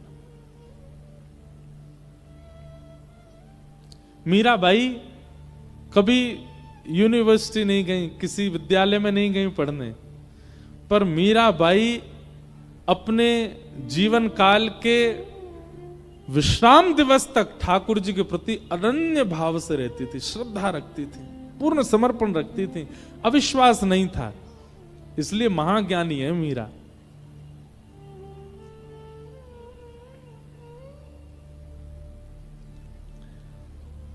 तो हमारी प्रार्थना, भक्ति तो है पर ज्ञान भी लाइए, और ज्ञान है इस बात का प्रमाण है ठाकुर जी के प्रति कभी अविश्वास ना होना।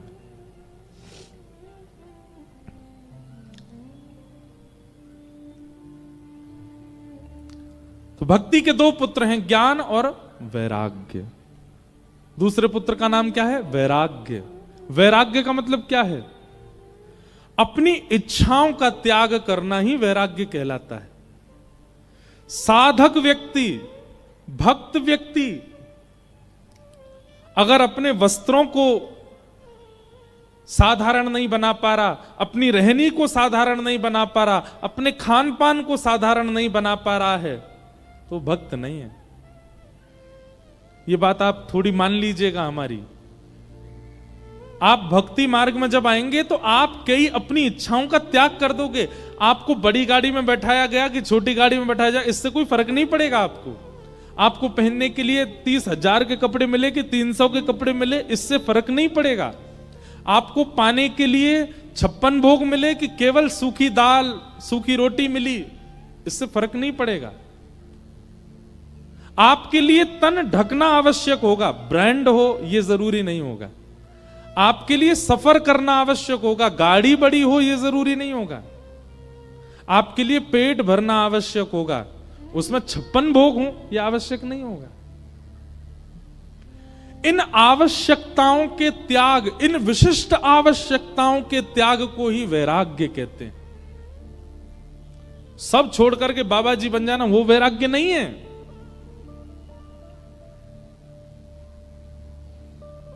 जो मिल जाए उसमें प्रसन्न है, जैसा मिल जाए उसमें प्रसन्न है, यह वैराग्य है। तो भक्ति के दो पुत्र हैं, अगर ये दोनों पुत्र आपके चित्त में नहीं आ रहे हैं और केवल भक्ति आ गई है, तो आपकी भक्ति आपको कभी प्रसन्न नहीं कर पाएगी। उस भक्ति से आप कभी आनंदित नहीं हो पाओगे, उस भक्ति से आप कभी ठाकुर जी का अनुभव नहीं कर पाओगे। इसलिए भक्ति के साथ साथ अविश्वास खत्म होना चाहिए, तभी ज्ञान आएगा। और भक्ति के साथ साथ इच्छाओं की निवृत्ति होनी चाहिए, तभी वैराग्य आएगा। और जब तक ज्ञान वैराग्य नहीं आएंगे, आप अपनी भक्ति से प्रसन्न नहीं हो पाओगे।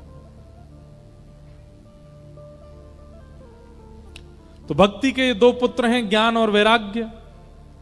दुनिया सब भक्ति करती है, ज्ञान और वैराग्य के लिए कोई नहीं, इसलिए दोनों वृद्ध हो गए। तब भक्ति महारानी ने नारद जी से कहा, मेरे पुत्रों को युवान करने का कोई साधन बताओ। ज्ञान और वैराग्य दोनों युवा कैसे होंगे? इसी खोज में नारद जी महाराज सब जगह ढूंढते ढूंढते बद्रीनाथ गए। तब बद्रीनाथ में भगवान के प्रथम अवतार सनक सनंदन सनातन सनत कुमारों से उन्होंने कहा कि महाराज भक्ति के पुत्र ज्ञान वैराग्य कैसे युवा होंगे, बताइए। तब सनत कुमारों ने कहा, सत्कर्म सूचको नूनम ज्ञान यज्ञ स्मृतो बुधई श्रीमद् भागवतालाप सतु गीत सुकादि। एक ही उपाय है, क्या?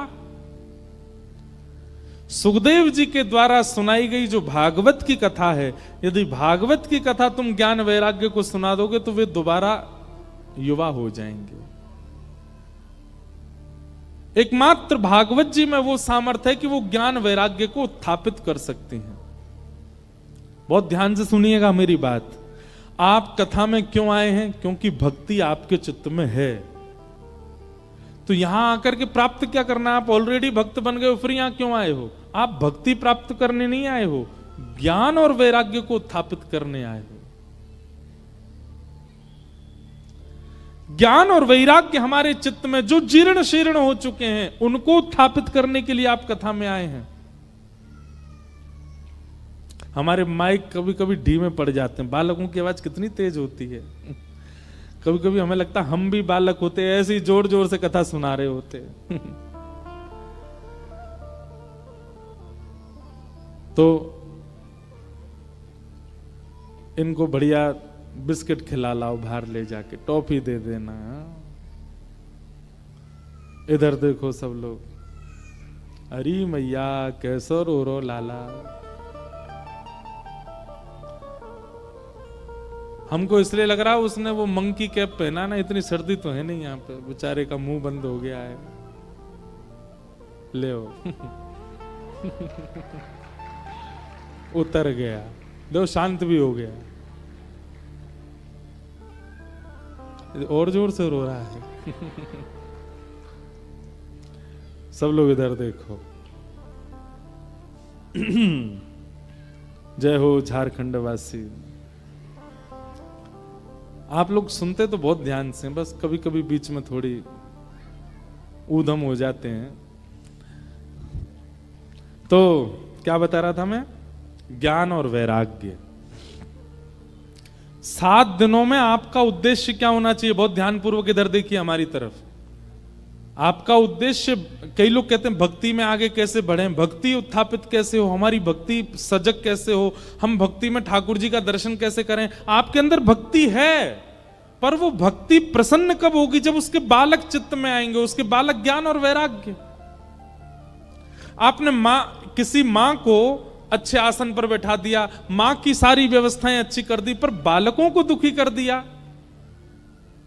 जिसके बालक दुखी हों वो मां कैसे प्रसन्न रह सकती है? भक्ति को आपने हृदय आसन पर बैठा रखा है। अब आगामी 7 दिन तक आपका उद्देश्य क्या होना चाहिए कि ज्ञान और वैराग्य भी आए चित्त में। ज्ञान का मतलब क्या है? भक्ति में ठाकुर जी के प्रति कभी भी अविश्वास ना हो तो समझ जाना ज्ञान आ गया आपके चित्त में। और वैराग्य क्या है? अपनी इच्छाओं की कटौती करना, अपनी इच्छाओं से निवृत्त होना। ये एक प्रकार का वैराग्य। ये 2 चीजें कथा से आपको सीखनी है। वृंदावन जाने के बाद वृंदावन का रस जिस पर चढ़ जाता है वो व्यक्ति जोगी जैसा क्यों हो जाता है? वो तिलक लगाए घूम रहा है, जटाएं बना लेता है सामान्य से। अभी कुंभ में ऐसा हुआ, ट्रेंड बन गया। अब बाहर के लोग नहाने आते हैं तो जबरदस्ती की जटाएं लगा करके और संतों की तरह रुद्राक्ष पहन करके, त्रिपुंड लगा करके। ये कोई बाह्य आवरण, कोई आडंबर नहीं है। त्रिपुंड लगा लिया, रुद्राक्ष माला धारण कर ली और फिर उसके बाद गंगा स्नान कर रहे हैं और फिर फोटो वोटो खिंचा के बस डाल, फिर जाके अपना वही जीन्स टी शर्ट पैंट में डोल रहे हैं, फटे हुए कपड़े पहन के घूम रहे हैं। केवल कुंभ में आए इसलिए संत जैसा भेष बना लेते हैं। नहीं, जब भक्ति में वैराग्य आता है तब वह भेष अपने आप प्रकट होता है, बनाना नहीं पड़ता।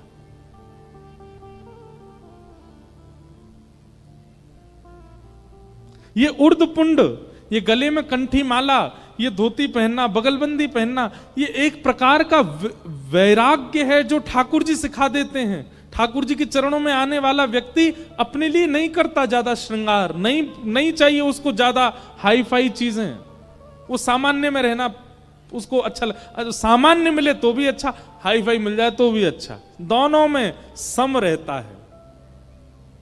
भक्ति के साथ में वैराग्य होगा तो।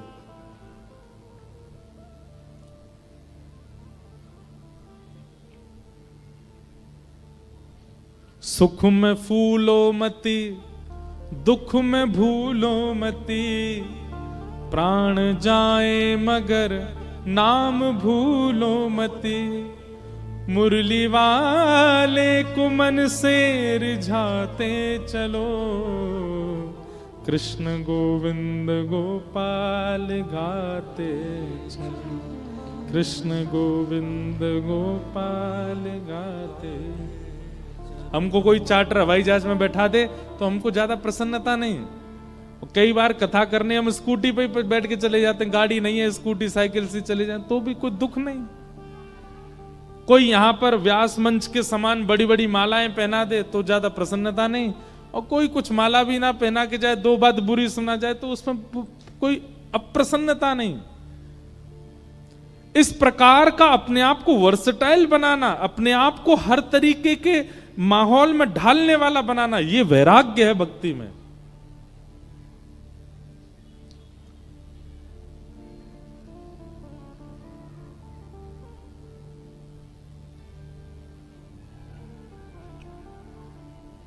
भक्ति के दो पुत्र ज्ञान और वैराग्य, इन दोनों के उत्थापन के लिए भागवत की कथा कराओ। और भागवत का नाम सुनते ही नारद जी बोले, महाराज कहां होगी, कैसे होगी, इसके नियम क्या हैं? तब सनत कुमारों ने बताया, बोले गंगा के तट पर आनंद नाम का वन है, वहां कथा कराओ। जितने श्रोता आएंगे सबके खान पान प्रसाद की व्यवस्था रखो। एक बढ़िया सुंदर वृक्ष बड़ा सा ढूंढो जिसकी छांव में सब बैठ सकें। ऊंचा एक व्यास मंच बनाओ, व्यास मंच पर व्यास जी के बैठने की व्यवस्था करो। आदि आदि कथा की सारी व्यवस्थाएं बताई गई। नारद जी महाराज ने सब व्यवस्था की, और व्यवस्था में कथा जैसे प्रारंभ हुई, भक्ति ज्ञान वैराग्य तीनों आए। भक्ति महारानी तो युवा थी, पर ज्ञान वैराग्य ने जैसे ही कथा माहौल में प्रवेश किया कि भक्ति सुतौ तौ तरणौ गृहीत्वा प्रेमैकरूपा सहसा विरासीत्। श्री कृष्ण गोविंद हरे मुरारे नाथेति नामानि मुहुर्वदन्ति। उस कथा के परिसर में जैसे ही ज्ञान वैराग्य ने प्रवेश किया, प्रवेश करते ही दोनों युवा हो गए। ज्ञान भी युवा हो गया, वैराग्य भी युवा हो गया। भक्ति महारानी अत्यंत प्रसन्न हो गई, उनके दोनों पुत्र युवा हो गए। यही होना चाहिए यहां भी।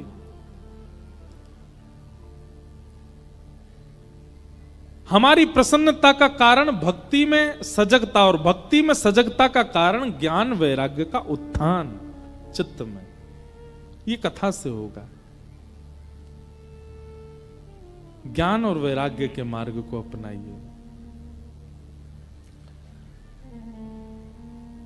भक्ति महारानी अत्यंत प्रसन्न हो गई। ज्ञान वैराग्य दोनों युवा हो गए। नारद जी महाराज ने प्रश्न किया और सनत कुमारों से पूछने लगे, महाराज कृपा करके मुझे यह बताइए, कथा सुनने से कौन कौन से पापी अपने पापों से मुक्त हो जाते हैं? कितने प्रकार के पाप कथा सुनने से मुक्त होते हैं? और यहां पर सनत कुमार कह रहे हैं, कौन कौन से पाप करने वाला व्यक्ति अगर कथा में आवे तो उसके पाप निवृत्त हो जाते हैं। ये मानवा पाप कृतस्तु सर्वदा सदा दुराचार रता विमार्गगा क्रोधाग्निदग्धा कुटिलश्च कामिनः सप्ताह यज्ञेन कलौ पुनन्ति ते। बहुत सावधानी से सुनो। जितने भी पाप हैं, पहली बात तो पाप कहते किसको हैं? शास्त्र जिनकी आज्ञा नहीं देते, गुरुजन जिनकी आज्ञा नहीं देते, और माता पिता जिसकी आज्ञा नहीं देते, वो सब पाप है, सब पाप है। अगर ये सारे नियमों के विपरीत हमने कोई काम किया है तो वो पाप है। हमसे जो भी पाप हुआ है, और यहां पापों के कुछ नाम बताए गए हैं, जैसे कौन कौन से? सबसे पहला पाप दुराचरण। ध्यान पूर्वक सुनिएगा। किसी को माला जपते हुए देख आपके मन में यह भावना तो उत्पन्न नहीं हुई कि मैं भी माला जपूं, पर किसी को धुआं उड़ाते देख आपके मन में आया, ओए कितना बढ़िया लग रहा है, क्या देखो मुंह से धुआं निकल रहा, मैं भी निकाल के देखूं। किसी को चंदन तिलक लगा करके आपके मन में भावना नहीं आई कि मैं भी लगाऊं, पर किसी की फटी जींस देख करके, किसी के ऊट पटांग वस्त्र देख के आपके मन में आया, मैं भी खरीदूं, मैं भी पहनूं, कितना बढ़िया लगूंगा, कूल लगूंगा मैं भी। ये दुराचरण है।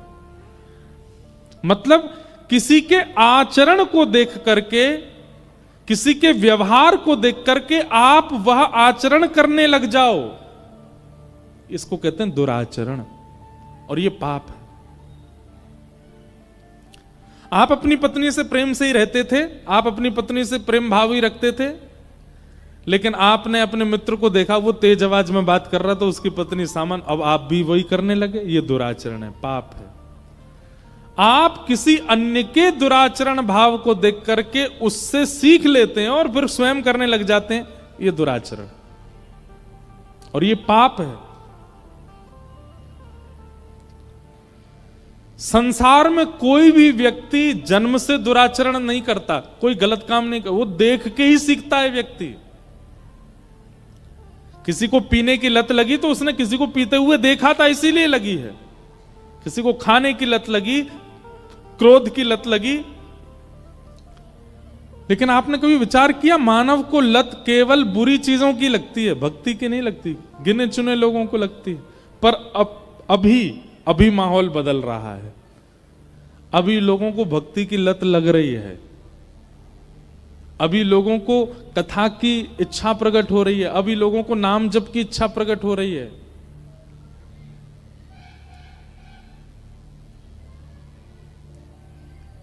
दुराचरण, किसी के दूषित व्यवहार को देख करके आप भी वह करने लग जाओ, यह पाप है।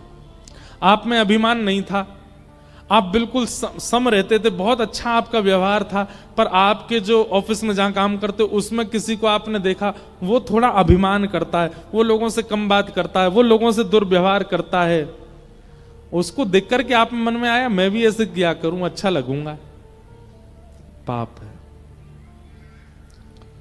दुराचरण करना पाप है, पहली बात। दूसरी बात, विमार्गगा, गलत मार्ग पर चलना। माताजी, पिताजी, गुरुजी, बड़े भैया सबने बोला वहां मत जाना, वो अच्छी जगह नहीं है, वो मत करना, वो अच्छा नहीं है, ऐसा मत खाना, ये अच्छा नहीं है, ये सब पता है। क्या मांस खाने वाले व्यक्ति को नहीं पता कि ये अच्छा नहीं होता, फिर भी खाता है? मांस खाने वाला, किसी जानवर को मार के खाने वाले व्यक्ति को क्या नहीं पता कि यह पाप है, पर फिर भी खाता है? एक बात बोले, ना पता हो कि पाप है तो कुछ गलत करे तो इतना पाप नहीं लगता, लेकिन जानते हुए भी उसको करना, यह तो महापाप लगता है, घोर पाप लगता है। और मांस खाने वाले सब लोग घोर पाप ही कर रहे हैं। क्यों? उनको पता है कि एक जानवर मारा गया है हमारे लिए, फिर भी खाते हैं उसको।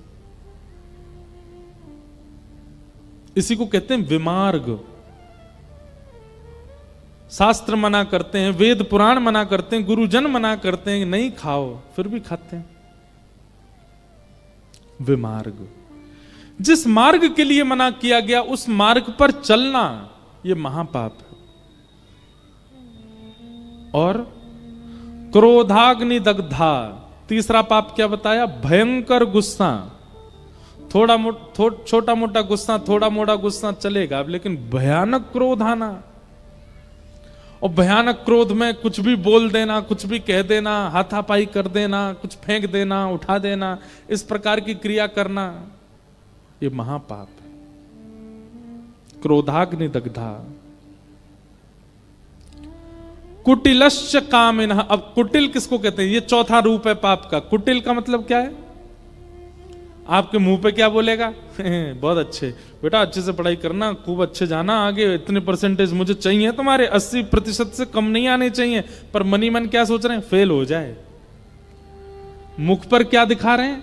कि तुम अच्छे बनो, तुम्हारा ब्याह बहुत अच्छा हो, पति पत्नी दोनों का ब्याह हुआ, उनसे कह रहे हैं बहुत अच्छे से रहना, भगवान करे तुम सदा सुखी रहो। पर मनी मन क्या सोच? तुम्हारा ब्याह टूट जाए, चले ही नहीं ज्यादा।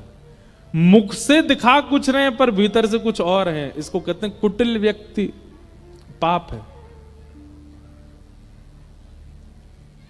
और ऐसे लोगों की संख्या बहुत है संसार में। वो दिखाते अपने आप को बहुत प्रेमी हैं, पर हैं नहीं।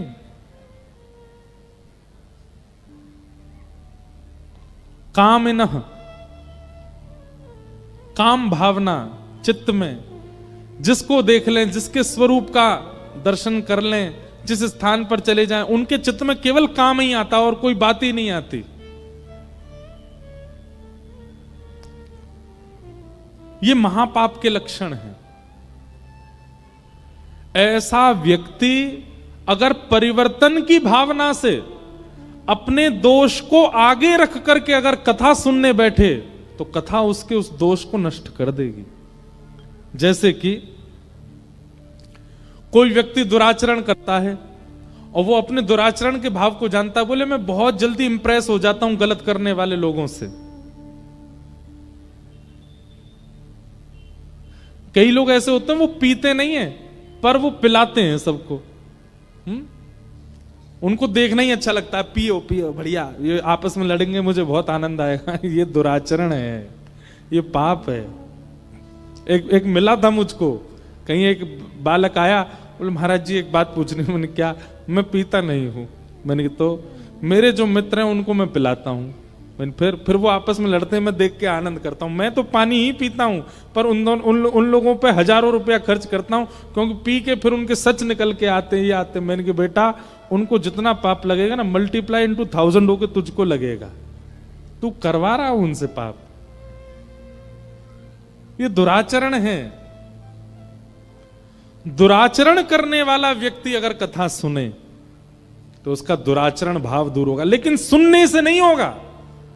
मैं ऐसे कितने लोगों को जानता हूं, हजारों कथाएं सुन चुके हैं, लेकिन आज तक उनके हृदय का काम नहीं मरा, आज तक उनके हृदय में कोई परिवर्तन नहीं आया। वो आज भी वैसे ही हैं, कोई परिवर्तन उनके जीवन में नहीं कर पाए हम।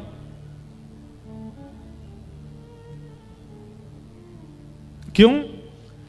क्योंकि कथा को उन्होंने श्री कृष्ण रूप मान करके सुना ही नहीं, इसलिए कोई परिवर्तन नहीं हो पाया। परिवर्तन होगा, सबसे पहले तो आप वक्ता की वाणी के प्रति पूर्ण विश्वास रखो, भरोसा रखो। दूसरी बात, कथा को केवल शब्द ना मान करके साक्षात ठाकुर जी का रूप मानो। और तीसरी बात, अपने दुर्व्यवहार को, अपने दूषित क्रियाओं को आगे रखो। इनको मुझे सुधारना है, इसके लिए मैं कथा सुन रहा हूं। कथा आपको बदल देगी, परिवर्तित कर देगी। जब तक आप अपने दोषों को आगे नहीं रखोगे, जब तक अपनी बीमारी को आगे नहीं रखोगे, डॉक्टर दवाई कैसे लगाएगा, डॉक्टर दवाई कैसे बताएगा? इसलिए कथा में जब आप बैठते हैं ना, तो अपने दूषित विचार जो आपके अंदर कमियां हैं उनको पहले विचार कर लिया कीजिए। हे भागवत जी, मेरे अंदर क्रोध बहुत है, मेरे अंदर काम है, मेरे अंदर लोभ है, ईर्ष्या है, द्वेष है, कृपा करके आप परिवर्तन कीजिए। 7 दिन में आप अपने आप को देख लीजिएगा, आपके यहां का क्रोध कहां चला गया, आपका लोभ कहां चला गया, सब परिवर्तित हो जाएगा। एक सुंदर रूप धारण कर लोगे आप। तो कथा इन सबको परिवर्तित करती है। तभी नारद जी ने पूछा, अगर कोई माता पिता का द्रोही बालक हो, महापापी, वो क्या कथा उसको भी पवित्र कर देती है? तब सूत जी महाराज कहते हैं, हां। सनत कुमार कहते हैं, बोले एक धुंधुकारी नाम का बालक था, जो माता पिता से विद्वेष करने के बाद भी भागवत की कथा से पवित्र होकर के भगवत धाम चला गया। नारद जी बोले, कृपा कर मुझे बताइए कैसे। तब यहां धुंधुकारी का प्रसंग सुनाया गया। एक आत्मदेव नाम के ब्राह्मण थे, उनके कोई संतान नहीं थी। संसार में बंधुओं, व्यक्ति एक जगह पाप और करने लगता है, उसके पास जो वस्तु नहीं है उस वस्तु की प्राप्ति के लिए फिर वो कुछ भी करने लग जाता है। उसको कोई कह दे वहां जाकर के नारियल बांध आओ, वहां जाकर के दिया जलाया आओ, वहां जाकर के चद्दर पहनाया आओ, वहां पे ये कर आओ, वहां पे तुम्हारे काम बन जाएंगे, वो इतनी जगह भाग आता है, महाराज कैसे भी करके मेरा काम बने। हमारी एक बात ध्यान रखिएगा,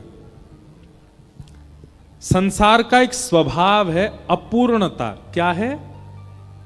जोर से बोलो। अपूर्णता। अपूर्णता का मतलब जानते हैं? न पूर्ण इति अपूर्ण। संसार में कभी पूर्णता किसी को नहीं मिल सकती। चाहे आप प्रधानमंत्री बन जाइएगा, चाहे आप राष्ट्रपति बन जाइएगा, चाहे आप भागवत वक्ता बन जाइएगा, चाहे आप कोई नेता बन जाइएगा, आप कभी भी पूर्ण नहीं रहोगे। संसार में अपूर्ण आओगे और जाओगे भी अपूर्ण। कभी पूर्णता का अनुभव नहीं हो सकता आपको। इसलिए आप किसी ना किसी चीज से अपूर्ण रहोगे। या तो आपको पुत्र हो गए तो पुत्री नहीं है, पुत्री हो गई तो पुत्र नहीं है, धन मिल गया तो विवाह नहीं हुआ, विवाह हो गया बच्चे भी हैं पर घर नहीं है, घर भी है बच्चे भी हैं पत्नी भी है, लेकिन कोई मानता नहीं है, सुनता नहीं है, सब अपने मन की करते हैं। आप कहीं ना कहीं तो अपूर्ण रहोगे और उस अपूर्णता में ही आपको रहना चाहिए। और एक बात और बताएं, आप जैसे ही एक चीज को पूर्ण करने का प्रयास करोगे, दूसरी जगह से आप अपूर्ण ही हो रहे होगे। जैसे कई लोगों को संतान नहीं है, तो संतान ना होने की वजह से अब वो प्रयास करते हैं कि हमको संतान प्राप्त हो, और खूब खूब महाराज सिर हाथ पैर फेंक करके उनको संतान मिल जाती है। लेकिन जैसे ही संतान मिलती है वो किसी अन्य चीज से अपूर्ण हो चुके होते हैं तब तक। आप कहेंगे तो महाराज जी क्या करें? ठाकुर जी ने, प्रकृति ने आपको जो नहीं दिया उसको स्वीकार कर लीजिए। अगर संतान नहीं है तो स्वीकार कीजिए, प्रकृति से छीनिए मत उसको। क्योंकि आप जैसे ही प्रकृति से छीनने का प्रयास करते हैं तो प्रकृति जब आपके लिए कुछ था ही नहीं, जब आपको देती है तो वही वस्तु आपको कष्ट देने लग जाएगी। फिर संतोष जीवन में लाना पड़ेगा।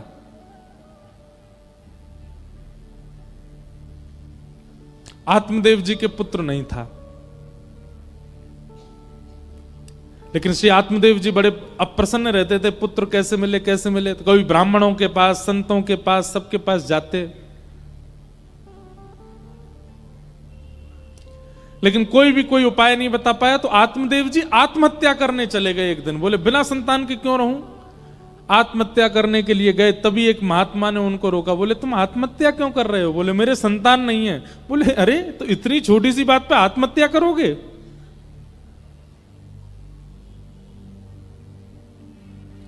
आत्महत्या मत करो, ये लो फल, अपनी पत्नी को खिला देना। तुम्हारे घर वैसे तो 7 जन्मों तक अगले संतान नहीं है, पर मैं अपने पूरे जीवन का तप देता हूं, तुमको एक पुत्र हो जाएगा। एक बात हमारी बहुत ध्यानपूर्वक सुनिएगा बंधुओं, कभी भी किसी संत से संसारी वस्तु मत मांगना। क्यों?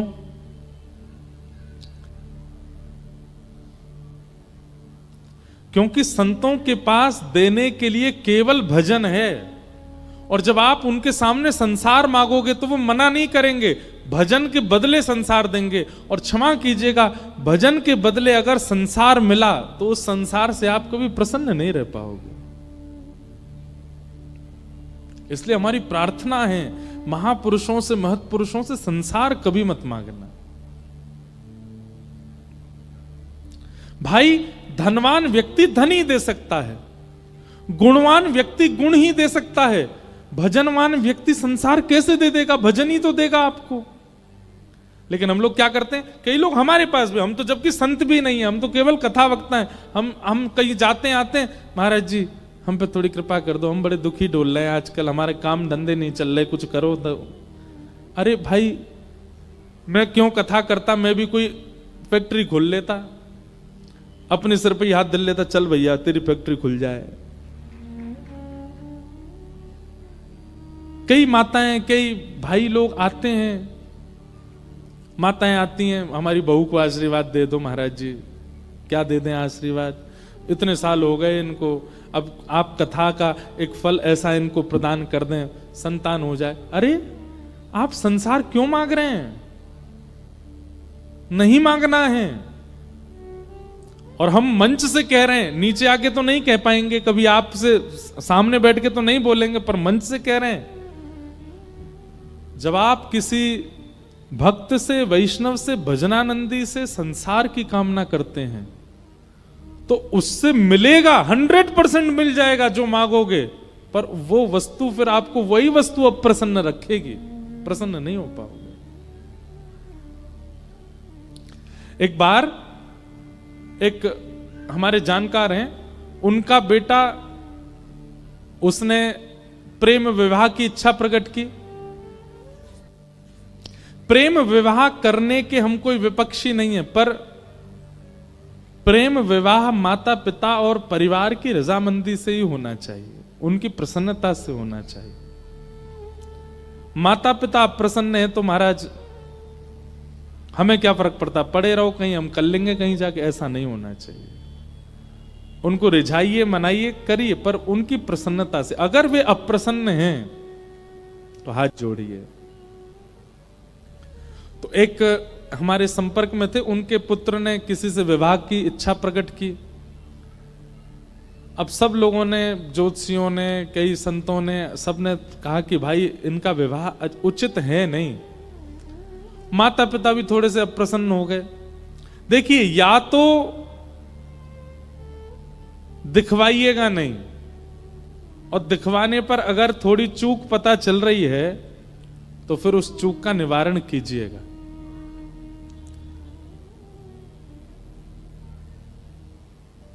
कई बार कैंसर के पेशेंट अपने आप अपना चेकअप नहीं कराते तो लंबे जी जाते हैं, पर चेकअप कराने के बाद उनकी आयु अपने आप ही घटने लग जाती है।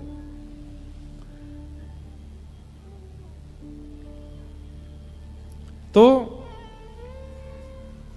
उन्होंने इच्छा प्रकट की कि मुझे उससे ब्याह करना है।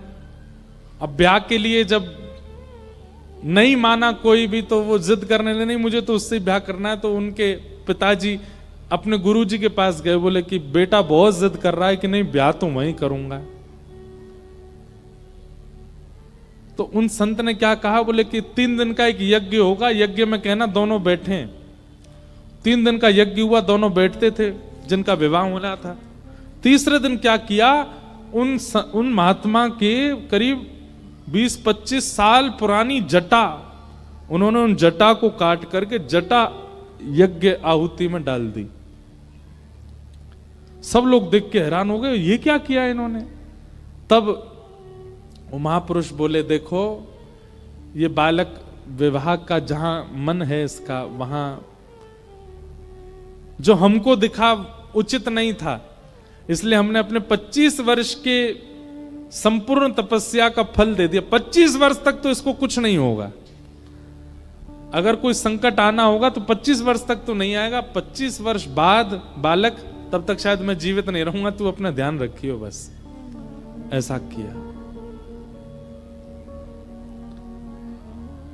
हमारे मन में ये बात आई कि एक महापुरुष ने 25 वर्ष तक भजन किया, और उस भजन का बलिदान एक व्यक्ति के दाम्पत्य संसारी जीवन को सुखी करने के लिए किया।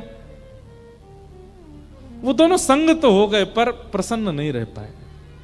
क्यों? एक महत् पुरुष ने अपना भजन का बल दे दिया। भजन के बल से भजन उत्थापित हो सकता है, भजन के बल से संसार उचित नहीं हो पाएगा। इसलिए हमारी प्रार्थना, कभी संत महापुरुष भजनानंदियों से कभी संसार मत मांगना। मांगना हो तो भजन ही मांगना, मांगना हो तो ठाकुर जी को ही मांगना। संसार में संसार मांगोगे मिल जाएगा, पर प्रसन्न नहीं रह पाओगे।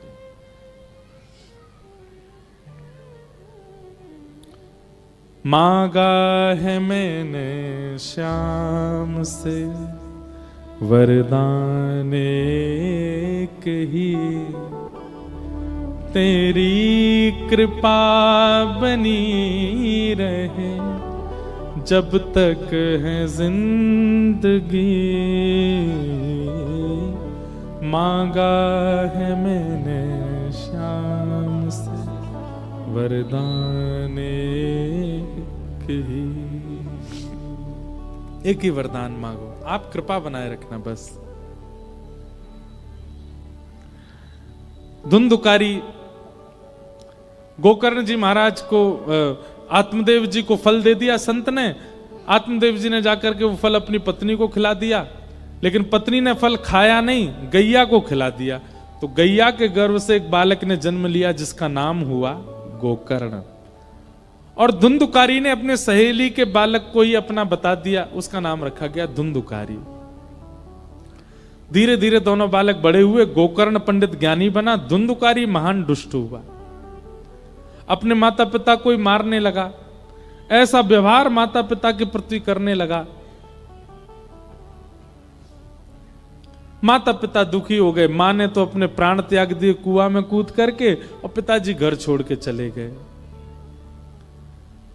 जीवन में एक बात याद रखिएगा, माता पिता कभी अप्रसन्न ना हो आपकी किसी क्रिया से, चाहे जैसा जीवन आपने देखा हो।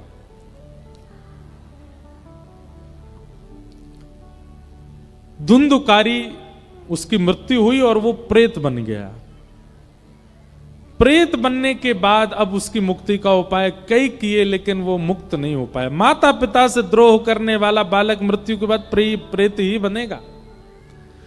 प्रेत बन गया, अनेक प्रयासों से भी मुक्त नहीं हुआ। तब श्री गोकर्ण जी महाराज ने उसके निमित्त भागवत की कथा की।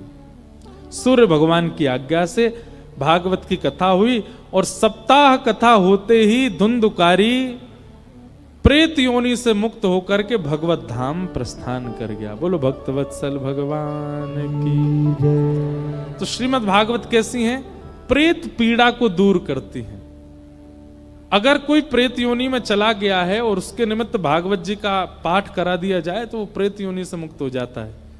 तो भागवत जी के महात्म्य में दो बातें प्रमुख रूप से बताई। पहली बात ज्ञान और वैराग्य का उत्थापन, और दूसरी बात प्रेत पीड़ा विनाशिनी, प्रेत पीड़ा से मुक्त करती हैं। ऐसी भागवत जी को हम बारंबार प्रणाम करते हैं। बोलो भागवत महापुराण की। भागवत जी का महात्म हमने आज श्रवण किया। प्रथम स्कंद से हम लोग कल से कथा का प्रारंभ करेंगे। कथा का समय 3 बजे से है, आप लोग उससे पहले ही आ जाएं ताकि खूब आनंद विस्तार से कथा हो।